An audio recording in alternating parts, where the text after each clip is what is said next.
श्री शिवाय नमस्तुभ्यम हर हर महादेव। देखिए दोस्तों, आप सभी जानते हैं कि कल दिनांक 14 जून को शुक्रवार के दिन ज्येष्ठ मास के शुक्ल पक्ष की अष्टमी तिथि का दिन है। और यह अष्टमी की तिथि बहुत ही खास है क्योंकि इसी दिन सर्वार्थ सिद्धि योग का निर्माण भी हो रहा है। देखिए, यदि आपको ऐसा लगता है कि आपके घर में बहुत अधिक ग्रह क्लेश रहता है, प्रत्येक व्यक्ति एक दूसरे से अच्छे से बात नहीं करते हैं, पति पत्नी में हमेशा लड़ाई झगड़े होते हैं, या फिर यदि आपको ऐसा लगता है कि आपके घर में धन की समस्या हमेशा बनी रहती है, आपके जीवन में आर्थिक संकट बहुत अधिक उत्पन्न होने लगे हैं, धन की वजह से आपके जितने भी कार्य हैं वह सभी रुक जाते हैं, आप कोई भी कार्य प्रारंभ करने की सोचते हैं लेकिन धन की वजह से वह कार्य प्रारंभ नहीं हो पाता है, या फिर यदि आपके घर में रोग बहुत ही अधिक हैं, बीमारियां बहुत ही अधिक उत्पन्न हो रही हैं, यानी कि आप जो भी कमाते हैं वह फिजूल खर्चों में ही खर्च हो जाता है, तो विशेषकर आपको आज के ये चमत्कारिक उपाय करने हैं। तो देखिए, आज के इस पूरे वीडियो में हम आपको 3 महा उपाय बताने वाले हैं। पहला जो उपाय है, आपके घर की जितने भी ग्रह क्लेश हैं उन्हें समाप्त करने वाला है। दूसरा जो उपाय है, विशेषकर धन प्राप्ति के लिए होने वाला है। और तीसरा उपाय रोग मुक्ति के लिए होने वाला है। तो आज के सभी उपाय पूज्य गुरुदेव के ही अनुसार आपको समझाने का पूरा प्रयास करेंगे, लेकिन उससे पहले वीडियो को लाइक करें, चैनल को सब्सक्राइब करें और कमेंट में श्री शिवाय नमस्तुभ्यम या फिर ओम नमः शिवाय जरूर लिखें। तो चलिए दोस्तों, जान लेते हैं पहले उपाय के बारे में। देखिए दोस्तों, आजकल सभी लोग लड़ाई झगड़े की समस्या को लेकर बहुत ही अधिक परेशान रहते हैं। विशेषकर घर में पति और पत्नी के लड़ाई झगड़े बहुत ही अधिक बने रहते हैं, या फिर घर में किसी भी कारणवश रोजाना ही लड़ाई झगड़े होते हैं, तो फिर आपको यह उपाय अवश्य ही करना चाहिए। तो देखिए, इस उपाय को करने के लिए सबसे पहले तो आपको दुर्वा घास लेनी है। दुर्वा घास आपको 21 लेनी है। फिर इसी के साथ में आपको एक तांबे के पात्र के अंदर अपने ही घर से शुद्ध जल लेना होगा। अब देखिए दोस्तों, आपके पास जो 21 दुर्वा घास है, इसे आपको अपने घर से ही उस पात्र के अंदर डाल देनी है और इस पात्र को सीधे लेकर के आपको पहुंच जाना है भगवान शिव के मंदिर में। दोस्तों, गुरुदेव ने बताया है कि यह उपाय आप सुबह से लेकर के शाम तक किसी भी समय में कर सकते हैं। अब देखिए दोस्तों, मंदिर पहुंचने के बाद आपने जो उस पात्र के अंदर दुर्वा घास डाली हुई थी, इसे आपको धीरे धीरे भगवान शिव की शिवलिंग पर ही समर्पित कर देना होगा, तुमरुकेश्वर महादेव का मन में स्मरण करते हुए।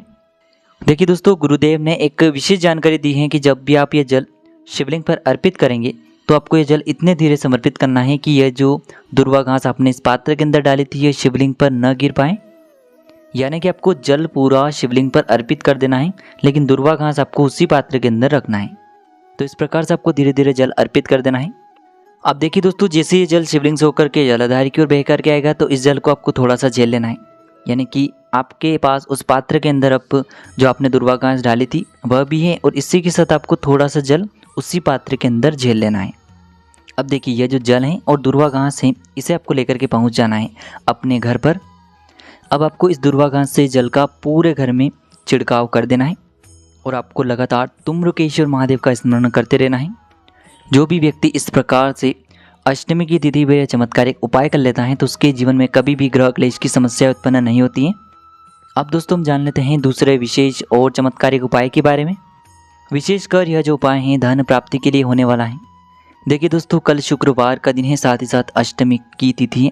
आप सभी जानते हैं शुक्रवार का दिन माता लक्ष्मी को समर्पित होता है, और जो अष्टमी की तिथि है वह भी देवियों को ही समर्पित होती है।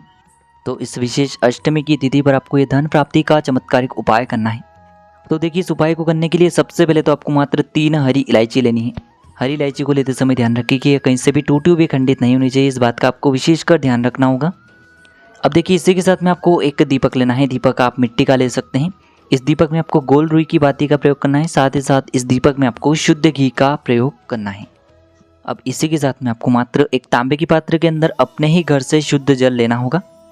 अब मात्र ये तीनों ही सामग्री लेकर के आपको पहुंचना है भगवान शिव के मंदिर में। देखिए, हरी इलायची हमारे जीवन में धन संपदा को खींचने का कार्य करती हैं, और जो हरी इलायची हैं वह महालक्ष्मी को भी अत्यधिक प्रिय होती हैं। तो देखिए दोस्तों, सबसे पहले तो आपके पास जो 3 हरी इलायची हैं, इसमें से आपको पहली हरी इलायची शिवलिंग की सीधी तरफ जहाँ श्री गणेश जी का स्थान होता है, वहाँ पर आपको पहली हरी इलायची समर्पित कर देनी होगी। अब दोस्तों, दूसरी जो हरी इलायची है, इसे आपको भगवान शिव की शिवलिंग पर ही समर्पित कर देनी होगी, श्री शिवाय नमस्तुभ्यम इस मंत्र का जाप करते हुए। अब देखिए दोस्तों, आपके पास जो तांबे के पात्र के अंदर शुद्ध जल है, इसमें से थोड़ा सा जल सबसे पहले आपको जहां आपने पहली हरी इलायची समर्पित की थी वहां पर आपको समर्पित कर देना होगा, श्री शिवाय नमस्तुभ्यम इस मंत्र का जाप करते हुए। और जो शेष जल बचेगा इसे पूरा आपको भगवान शिव की शिवलिंग पर ही समर्पित कर देना होगा। श्री शिवाय नमस्तुभ्यम इस मंत्र का लगातार जाप करते हुए। अब देखिए दोस्तों, सबसे पहले तो आपके पास जो दीपक हैं इससे आपको प्रज्वलित करना है शिवलिंग के सामने। और जो आपके पास अभी भी अंतिम और तीसरी हरी इलायची बची हुई है इससे भी आपको उसी जलते हुए दीपक के अंदर डाल देनी है। देखिए दोस्तों, जैसे ही आप ये तीसरी हरी इलायची उस दीपक के अंदर डालेंगे तो आपको ओम महालक्ष्मी नमः इस मंत्र का 11 बार जाप करना है। और इस दीपक से आपको भगवान शिव की आरती उतार लेनी है। आरती उतारते समय आपको भगवान शिव से प्रार्थना करनी है कि जीवन में जितनी भी धन की समस्या हैं वह सभी समाप्त हो जाएं और हमारे जीवन में धन के नए नए स्रोत खुलने लगे। हमारा जो भी व्यापार है वह अच्छे से चलने लगे। इस प्रकार से प्रार्थना करते हुए यह दूसरा चमत्कारिक उपाय भी आपको इस अष्टमी की तिथि पर करना है। अब हम जानते हैं गुरुदेव द्वारा बताए गए तीसरे सबसे चमत्कारिक और विशेष उपाय के बारे में। देखिए, यह जो उपाय है विशेषकर रोग मुक्ति के लिए होने वाला है। और इस उपाय को करने के लिए सबसे पहले तो आपको मात्र एक खाली कटोरी लेनी होगी। इसी के साथ में आपको मात्र एक तांबे के पात्र के अंदर अपने ही घर से शुद्ध जल लेना होगा। इसी के साथ में आपको 11 दुर्वा घास लेनी होगी और इसी के साथ में आपको थोड़ा सा शहद लेना होगा। मात्र ये जो चारों ही सामग्रियां हैं इन्हें लेकर के आपको पहुंच जाना है भगवान शिव के मंदिर में। यह उपाय भी आप अष्टमी की तिथि पर सुबह से लेकर के शाम तक किसी भी समय में कर सकते हैं। देखिए दोस्तों, मंदिर पहुंचने के बाद सबसे पहले तो आपके पास जो दुर्वा घास है इसे आपको भगवान शिव की शिवलिंग पर ही समर्पित कर देनी है। श्री शिवाय नमस्तुभ्यम इस मंत्र का जाप करते हुए।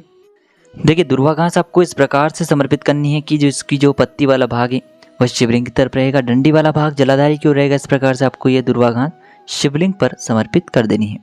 जब भी आप ये दुर्वा घास समर्पित करेंगे तो आपको लगातार कुंदकेश्वर महादेव का मन में स्मरण करते रहना है। अब देखिए दोस्तों, आप जो शहद लेकर के आए थे इसे आपको अपने सीधे हाथ की चीटी उंगली के जो पास वाली उंगली होती है अनामिका उंगली उसमें लेना है।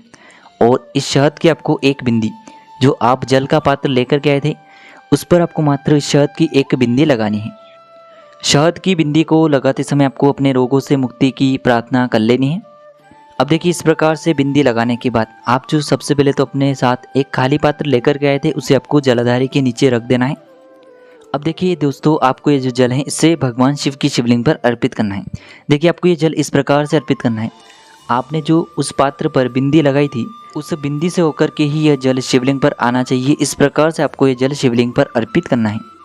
यानी कि ये जो जल है सबसे पहले तो उस बिंदी से स्पर्श होगा, फिर यह जल शिवलिंग से स्पर्श होगा, फिर जलाधारी के वहाँ से बह कर के ये जल उस खाली पात्र में आ जाएगा।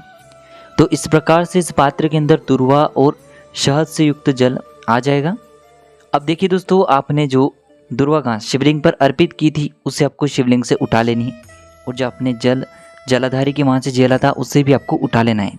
अब दोस्तों, आपने जो दुर्वा घास शिवलिंग से उठाई थी उसे आपको उस पात्र के अंदर डाल देनी है। अब दोस्तों, आपको ये जो जल है और जो दुर्वा घास है इसे आपको कुंदकेश्वर महादेव से औषधि स्वरूप प्राप्त कर लेना है। और अब आपको इन दोनों ही सामग्रियों को अपने घर लेकर के पहुँच जाना है। अब दोस्तों, आपके घर में जो भी व्यक्ति बहुत अधिक बीमार रहता है, चाहे उसे एसिडिटी की प्रॉब्लम है, लीवर की समस्या है, किडनी की समस्या है, तो जिस भी व्यक्ति को रोग से जुड़ी हुई समस्या है इसे सबसे पहले तो आपको उस बीमार व्यक्ति को आचमन करवा देना है। अब दोस्तों, आपके पास जो 11 दुर्वा घास है इन्हें आपको प्रत्येक दिन एक एक दुर्वा घास अच्छे से उस बीमार व्यक्ति को चबा चबा करके खिलवानी है। और आपको कुंदकेश्वर महादेव से उस बीमार व्यक्ति की रोगों को बीमारियों को समाप्त करने की प्रार्थना कर लेनी है। तो दोस्तों, मात्र इतना सा उपाय करना है आपको इस शुक्रवार की अष्टमी की तिथि पर। श्री शिवाय नमस्तुभ्यम, हर हर महादेव।